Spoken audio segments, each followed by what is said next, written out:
Assalamualaikum warahmatullahi wabarakatuh. Selamat datang, selamat berjumpa kembali dengan ilmu pengetahuan alam bersama Ibu Aisyah Didah. Pertemuan kali ini kita akan melanjutkan pembahasan tekanan zat cair dan penerapannya dalam kehidupan sehari-hari. Berikut kompetensi dasar dan indikator pencapaian kompetensinya.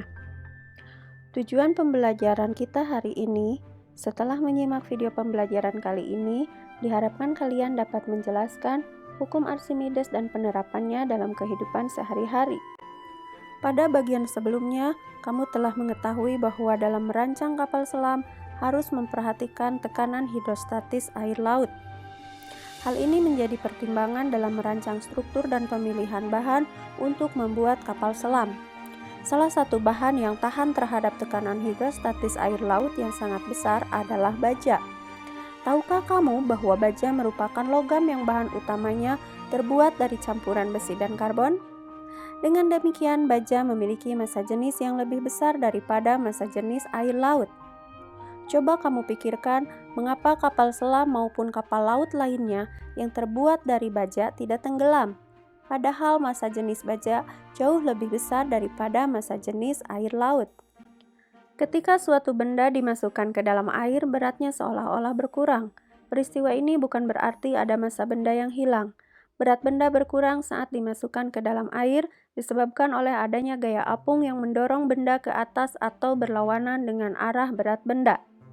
Fenomena ini dipelajari oleh Archimedes yang hasilnya kemudian dinyatakan sebagai hukum Archimedes sebagai berikut.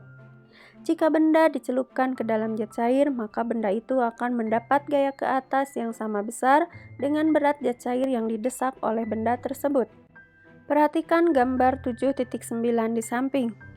Gambar 7.9 menunjukkan gaya yang bekerja pada batu yang tenggelam. Ada gaya berat, gaya apung, dan resultan gaya yang bekerja.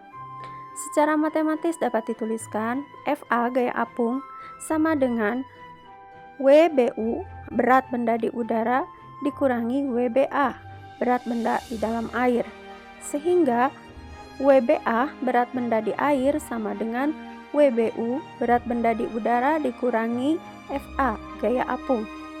Menurut Archimedes, benda menjadi lebih ringan bila diukur dalam air daripada di udara, karena di dalam air benda mendapat gaya ke atas. Ketika di udara, benda memiliki berat mendekati yang sesungguhnya. Karena berat zat cair yang didesak atau dipindahkan benda adalah WCP sama dengan MCP kali G dan MCP sama dengan Rho CP kali PCP, sehingga berat air yang didesak oleh benda adalah WCP sama dengan Rho C kali G kali PCP. Berarti menurut hukum Archimedes, besar gaya ke atas adalah Fa sama dengan Rho C kali G kali PCP, di mana Fa sama dengan gaya apung, satuannya Newton, Rho C sama dengan massa jenis zat cair, satuannya kilogram per meter kubik, G sama dengan percepatan gravitasi, satuannya meter per sekon kuadrat, dan PCP sama dengan volume zat cair yang dipindahkan meter kubik. Hukum Archimedes tersebut digunakan sebagai dasar pembuatan kapal laut atau kapal selam. Suatu benda dapat terapung atau tenggelam tergantung pada besarnya gaya berat W dan gaya apung Fa. Jika gaya apung maksimum lebih besar daripada gaya berat benda, maka benda akan terapung. Sebaliknya, jika gaya apung maksimum lebih kecil daripada gaya berat, maka benda akan tenggelam. Jika gaya apung maksimum sama dengan berat benda, maka benda akan melayang. Gaya apung maksimum adalah gaya apung jika seluruh benda berada di bawah permukaan zat cair. Hampir semua logam memiliki massa jenis atau kerapatan yang lebih besar dari air.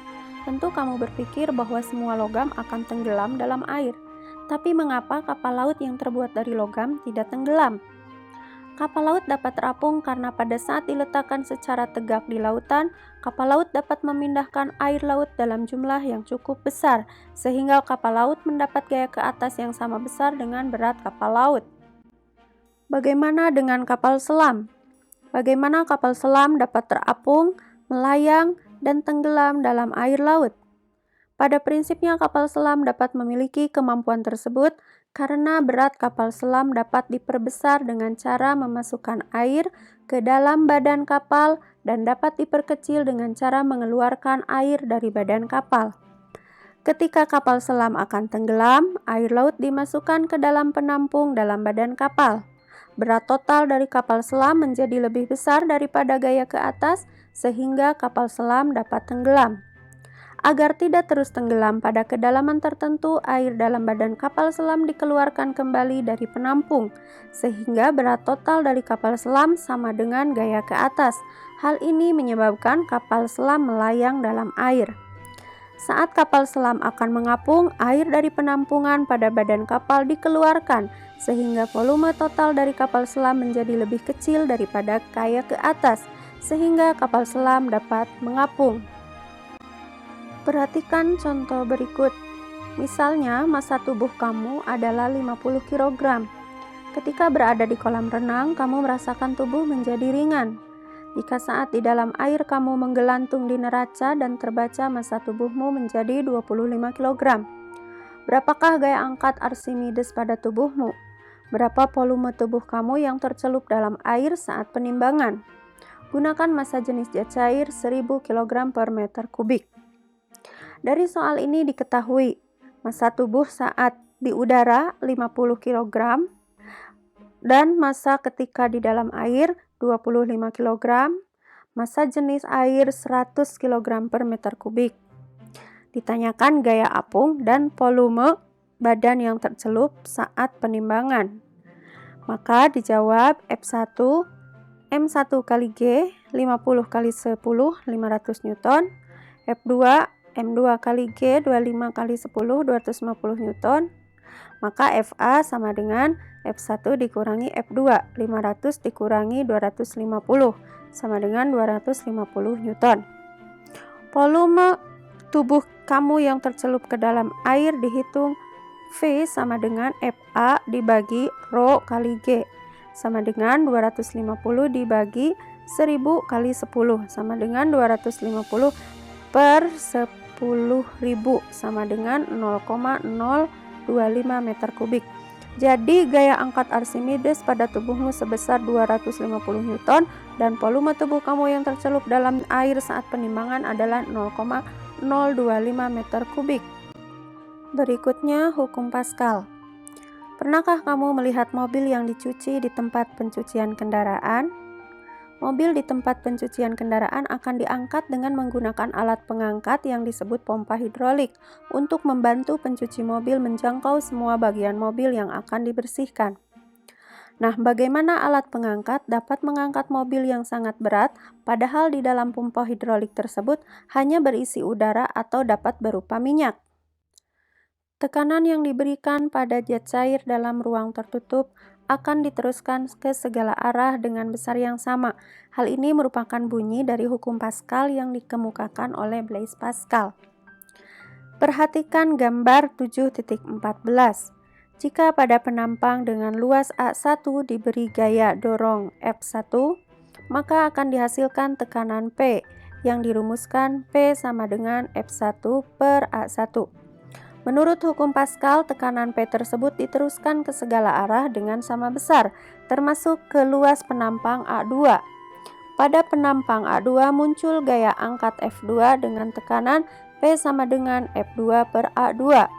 Secara matematis diperoleh persamaan pada dongkrak hidrolik tersebut sebagai berikut. F1 per A1 sama dengan F2 per A2, atau F2 sama dengan A2 per A1 kali F1. Di mana F1 dan F2 adalah gaya yang diberikan, satuannya Newton, A1 dan A2 sama dengan luas penambang, satuannya meter persegi. Perhatikan contoh berikut. Pompa hidrolik menerapkan prinsip dari hukum Pascal. Pada pompa hidrolik terdapat dua luas penampang yang berbeda, yaitu luas penampang kecil A1 dan luas penampang besar A2. Perhatikan gambar 7.14. Luas penampang kecil A1, misalnya 1 cm persegi, akan diberi gaya yang kecil F1, misalnya 10 Newton, sehingga menghasilkan tekanan P sebesar 10 Newton per cm persegi. Tekanan P 10 Newton per cm persegi ini akan diteruskan menuju luas penampang besar A2, misalnya 100 cm persegi, sehingga diperoleh F2 sama dengan F1 kali A2 per A1. Maka F2 sama dengan 10 Newton kali 100 cm persegi dibagi 1 cm persegi, sama dengan 1000 Newton. Berdasarkan contoh tersebut dapat dilihat bahwa dengan memberikan gaya 10 Newton pada luas penampang kecil mampu menghasilkan gaya 1000 Newton pada luas penampang besar. Berdasarkan prinsip inilah, pompa hidrolik tersebut mampu mengangkat motor atau mobil yang cukup berat. Sekarang silakan kerjakan latihan soal berikut. 1. Sebuah alat pengangkat mobil memiliki luas penampang pengisap kecil A1 sebesar 20 cm persegi dan pengisap besar A2 sebesar 50 cm persegi. Gaya yang harus diberikan untuk mengangkat mobil 20.000 Newton adalah titik-titik Newton. A2000, B4000, C5000, D8000. 2. Sebuah drum besi dapat mengapung di dalam air disebabkan oleh A. Massa jenis seluruh drum lebih besar daripada massa jenis air. B. Massa jenis seluruh drum lebih besar daripada massa jenis air. C. Massa jenis bahan pembuat drum lebih kecil daripada massa jenis air. D. Massa jenis bahan pembuat drum lebih besar daripada massa jenis air. 3. Teknologi berikut ini yang tidak menggunakan prinsip Archimedes adalah A. Hidrometer, B. Jembatan ponton, C. Balon udara, D. Dongkrak mobil. 4. Perhatikan gambar berikut. Sebuah benda memiliki berat 50 Newton. Ketika ditimbang di dalam air beratnya hanya 45 Newton. Maka gaya ke atas yang menekan benda sebesar titik-titik Newton. A. 5, B. 25, C. 45, D. 50. Silakan kerjakan latihan soalnya di buku masing-masing. Jika mengalami kesulitan, silakan tanyakan kepada gurumu. Tetap semangat. Sampai jumpa pada pertemuan berikutnya. Wassalamualaikum warahmatullahi wabarakatuh.